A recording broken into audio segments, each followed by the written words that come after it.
Senhor é meu pastor, nada me faltará. Caminhar me faz por verdes pastos. Guia-me mansamente a águas tranquilas, refrigera minha alma. Guia-me pelas veredas da justiça por amor ao teu nome. Ainda que eu caminhasse pelo vale da sombra da morte, eu não temeria mal algum, porque tu estás comigo. A tua vara e teu cajado me consolam. Preparas uma mesa perante mim, na presença dos meus inimigos. Unge a minha cabeça com óleo e meu cálice transborda. Certamente que a bondade e a misericórdia me seguirão todos os dias de minha vida, e eu habitarei a casa do Senhor por longos dias. O Senhor é meu pastor, nada me faltará.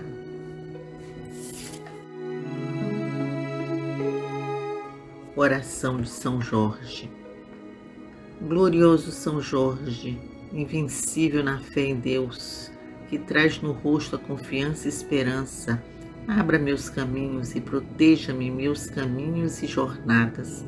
Estenda-me o teu escudo e tuas poderosas armas, defendendo-me com tua força e tua grandeza, de modo que meus inimigos permaneçam humildes e submissos. Eu andarei vestido e armado com as armas de São Jorge, para que meus inimigos, tendo pés, não me alcancem, tendo mãos, não me peguem, tendo olhos, não me enxerguem, e nem pensamentos eles possam ter para me fazerem mal. As armas de fogo meu corpo não alcançarão. Facas e lanças se quebrarão sem o meu corpo tocar. Cordas e correntes se arrebentarão sem o meu corpo e minha mente amarrar. Jesus Cristo, proteja-me e defenda-me com o poder de tua santa e divina graça.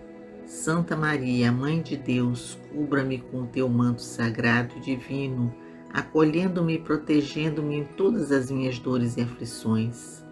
Deus, Pai nosso que estás no céu, com tua divina misericórdia e grandeza de poder, seja meu defensor contra as maldades e perseguições. Graças a Deus. Pai nosso que estás no céu, santificado seja o vosso nome, venha a nós o vosso reino, seja feita a vossa vontade, assim na terra como no céu. O pão nosso de cada dia nos dai hoje, perdoai as nossas ofensas, assim como nós perdoamos a quem nos tem ofendido. Não nos deixeis cair em tentação, mas livrai-nos do mal. Ave Maria, cheia de graça, o Senhor é convosco. Bendita sois vós entre as mulheres, bendito é o fruto do vosso ventre, Jesus. Santa Maria, Mãe de Jesus, rogai a Deus por nós, pecadores, agora e na hora da nossa morte. Que assim seja. Pai amado, Jesus de poder e bondade, neste momento, elevando o pensamento a vós, saudamos toda essa força de luz que emana do vosso coração. Saudamos a corrente franciscana, seu Tupinambá especialmente. Saudamos os orixás da nossa casa, especialmente a Xangô que comanda a nossa casa, e neste mês a Ogum, São Jorge, guerreiro de força e de amor. Saudamos a toda essa corrente de luz e a todos os mestres e guias que nos acompanham. Pai amado, nós os saudamos, saudando também Maria, nossa mãe querida, nosso atalho para Jesus.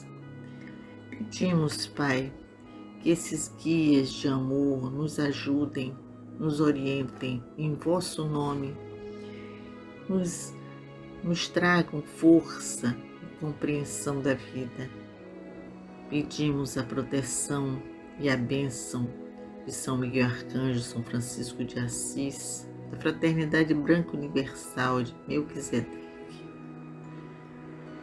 Rogamos pela paz no mundo, pela paz entre povos e nações, entre governantes e governados, paz em todo esse planeta tão necessitado dessas irradiações de amor, para alcançar a paz, para superar tantas divergências.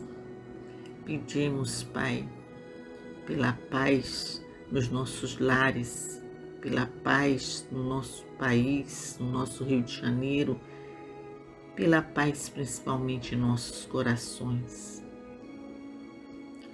Rogamos por todo esse planeta, por todos os que vivem nas ruas, passando necessidade, fome, desempregados, abandonados. Nós os pedimos, Pai, tenha piedade de todos. Leve a cada um a sua força, energia de amor, para que possam superar, para que tenham força para superar todas essas dificuldades tão grandes que vivem. Pedindo também para que todos os governantes pensem nessa população tão necessitada e foquem a sua atenção para ajudar todos aqueles que precisam levantar, caminhar, arranjar empregos e comida para levar para casa, para suas famílias. Pedimos pelas crianças, Pai, pelas crianças do mundo, as crianças que vivem em meio à fome, à miséria, a tantas necessidades, que vivem em meio ao desamor. Proteja as nossas crianças, Pai, para que elas cresçam e transformem esse mundo num mundo melhor, mais justo, mais humano, mais tolerante. Pedimos também pelas crianças da creche Santa Clara, pelos seus familiares, professores, por todos os que trabalham na nossa casa de Francisco de Assis, por todos os médios da casa, por todos aqueles que ajudam aos nossos projetos sociais. Pedimos ainda por todos os encarnados e desencarnados cujos nomes vêm ao nosso pensamento neste momento. Que assim seja.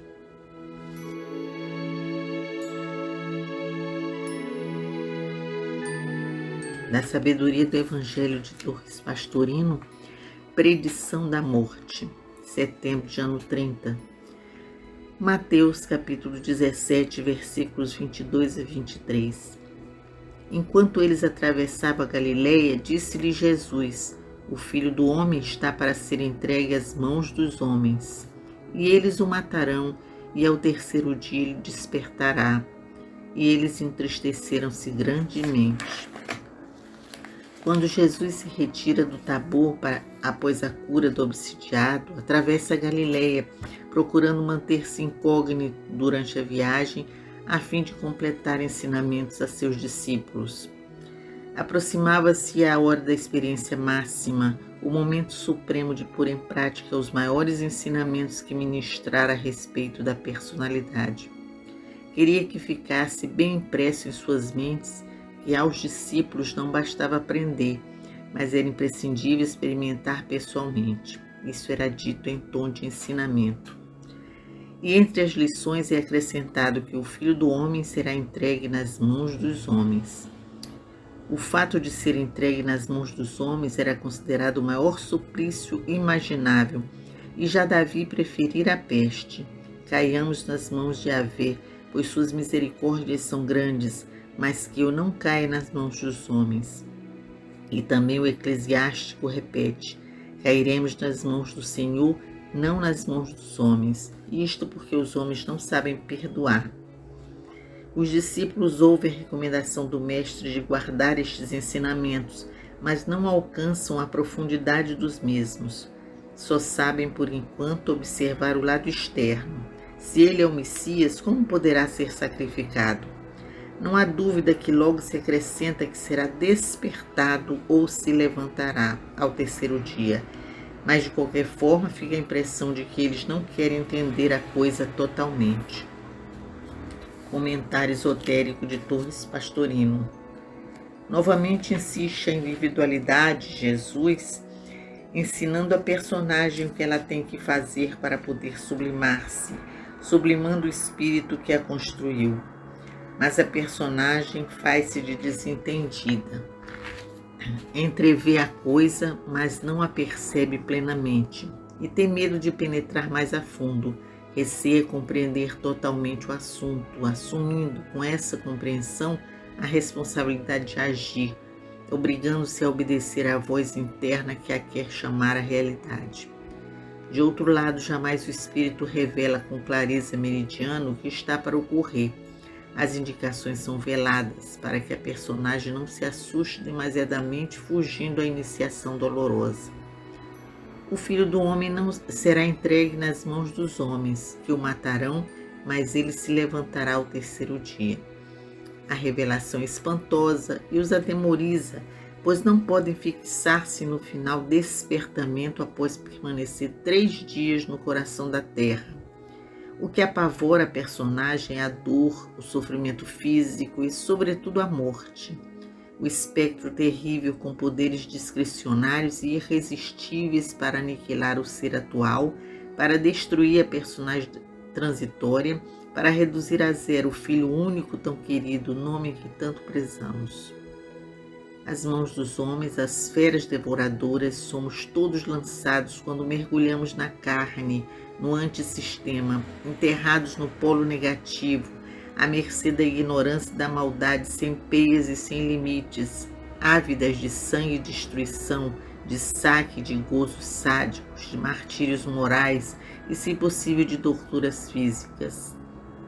E quanto mais elevado o espírito, mais se enfurece a massa contra aquele que lhe é superior, certa de que conquistará a paz e a liberdade de se lançar nos vícios sem ter quem lhe aponte e condene os erros, sem ninguém que a convoque a melhoria. Cortado o modelo diante dos olhos, mais fácil é cada um forjar seu próprio modelo, plasmado segundo seus desejos incontidos de prazeres e felicidade passageira material. Até agora tem caminhado assim a humanidade, sacrificando todos os que a querem levar e melhorar e endeusando todos os que a elogiam, enaltecem os caprichos e favorecem os espasmos. Grandes são os que excitam suas emoções, nos jogos violentos, nas lutas físicas, na música sensual, nas cenas brutais. São os mais ricos e festejados os que impõem seu preço às multidões. Reino supremo do antissistema em toda a sua pujança, em cujas mãos são entregues os filhos dos homens, que serão perseguidos e assassinados, ainda que imoralmente, mas que ao terceiro dia despertarão do tumulto atordoante para reconquistar a paz interna, carregando a palma de um passo a mais na árdua e longa estrada da evolução sem fim. Observemos agora esta predição sobre outro ângulo, o dos mistérios iniciáticos. Jesus recebeu, durante a transfiguração, as instruções relativas às provas que precisava sofrer em Jerusalém. Pelo relato de Lucas, temos a impressão de que os 3 discípulos, Pedro, Tiago e João, tinham ouvido a conversa e, portanto, estavam a par do que iria ocorrer. Tanto que Pedro, que tamanho escândalo fizera quando da primeira vez Jesus acenara isso, desta vez, depois do episódio do Monte Tabor, nada disse. No entanto, havia necessidade de prevenir aos outros 9 discípulos e às pessoas que o acompanhavam, que Jesus teria que submeter-se a sofrimentos atrozes. Aproveitando, pois, a conversa informal que surgira na pequena viagem a pé através da Galileia, o mestre notifica-lhes a ocorrência violenta que está por vir, a fim de que, quando acontecesse, não os apanhasse desprevenidos. O aviso é dado por completo, o abandono às mãos dos algozes, a morte por assassinato e também o resto, que ele novamente se levantaria vivo. Tratava-se, portanto, de uma morte parente, ou seja, apenas morreria o veículo físico denso, já que, na realidade, ele permaneceria vivo, tanto que ao terceiro dia tornaria a erguer-se. Os discípulos que não estavam a par dos ritos da iniciação não entenderam bem do que se tratava, mas não tiveram coragem de interrogá-lo. Limitaram-se a ficar tristes, pois pressentiam que iriam perder a companhia física de um mestre que eles já se haviam habituado a amar.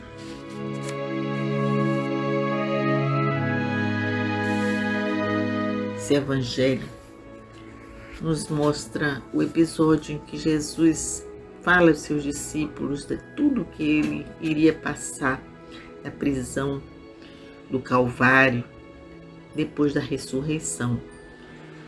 E naquele momento são palavras difíceis de compreender para os discípulos, mesmo aqueles que estavam tão acostumados em conviver com Jesus, com a sua forma de falar, mas nos faz também pensar um pouco, refletir sobre essas palavras, refletir sobre a nossa própria vida, sobre essa frase, ser jogado na mão dos homens. É assim que a personagem vive o seu período evolutivo como encarnado. A personagem vive esse período convivendo com todas as dores, com as vaidades, com a intolerância, com a violência, com situações de grande sofrimento, e muitas vezes causados pelas outras personagens, pelos homens. Porque os homens não sabem perdoar, assim diz o Evangelho. E é verdade, muitas vezes o perdão fica só da boca para fora, não é um perdão do coração, não é um perdão que sai do âmago da luz divina que brilha dentro de nós, um perdão verdadeiramente cristão.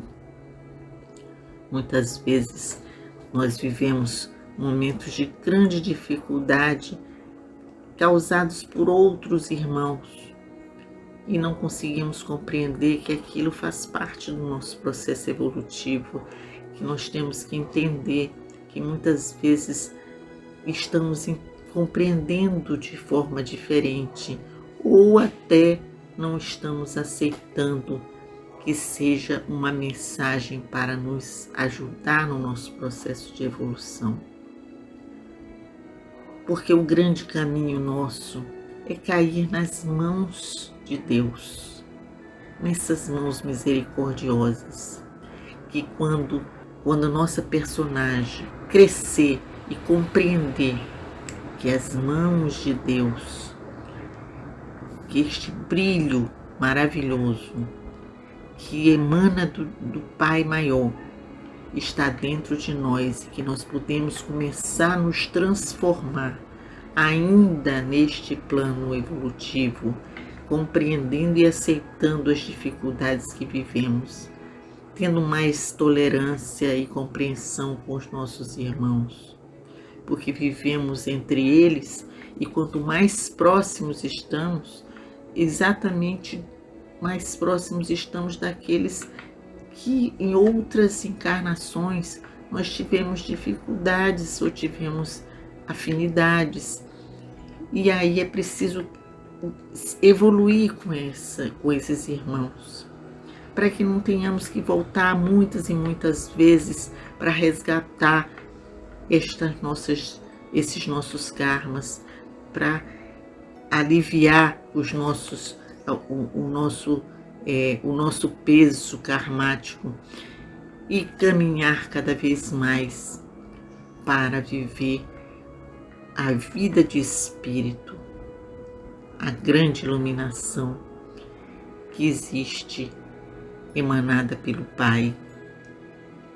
Então, que nós consigamos compreender a nossa caminhada, que a nossa caminhada é difícil, mas e passa por todo este Calvário, o Calvário que o Cristo passou, mas que ela brilhará, ela renascerá no terceiro dia, se nós deixarmos que essa luz divina brilhe dentro de nós, que nós saibamos perdoar, compreender e aceitar as diferenças, que nós possamos deixar o nosso Cristo interno nos comandar para que nós possamos, de fato, evoluir ainda nesta vida o máximo que pudermos. Fica então essa mensagem a todos, uma mensagem de amor, que nós tenhamos força e proteção divina para superar nossa pequenez, para superar as nossas dificuldades de enxergar o mundo, de enxergar a vida, de enxergar o Pai dentro de nós. Senhor, faz de nós um instrumento da sua paz. Onde houver ódios, faz com que eu leve o amor. Onde houver ofensas, que eu leve o perdão. Onde houver discórdia, que eu leve a união. Onde houver dúvidas, que eu leve a fé. Onde houver erros, que eu leve a verdade. Onde houver desespero, que eu leve a esperança. Onde houver tristezas, que eu leve alegrias. Onde houver trevas, que eu leve a luz. Ó Mestre, faz com que eu procure mais consolar que ser consolado, compreender que ser compreendido, amar que ser amado, pois é dando que se recebe, é perdoando que se é perdoado e é morrendo que se nasce para a vida eterna. Assim seja. Que o Pai nos abençoe, nos ilumine, nos dê força e proteção nessa caminhada da vida.